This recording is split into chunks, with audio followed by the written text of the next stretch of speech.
Okay, so we're going to take a little bit of a break from our study of rockets and talk about work and power. So work is defined as any time you exert a force on an object that causes the object to move some distance. So work is done when an object moves in the same direction as the force being applied. So if I'm pushing a box, I'm applying, and the box is moving in the direction I'm pushing it, that's me doing work on the box.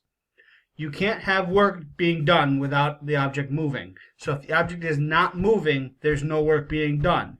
If you push down on your floor, the floor doesn't move, so you're not doing any work on the floor. If an object is moving, there's work being done. I want to make sure you really understand that because that's definitely going to be on the test. So here's an example of work versus not work. So we can see that this man is pulling the wagon and it's moving this way. So here, there's work being done. So this right here is work. So then we have this, he's pulling up on the handle. So there's actually a force going this way too. This is not work because it doesn't go in the direction the wagon is moving. And we'll talk about this more as we do the online experiment and we look at it tomorrow as well. So how do we calculate work? Work equals the force applied times the distance the object travels. And it's measured in Newton meters or joules.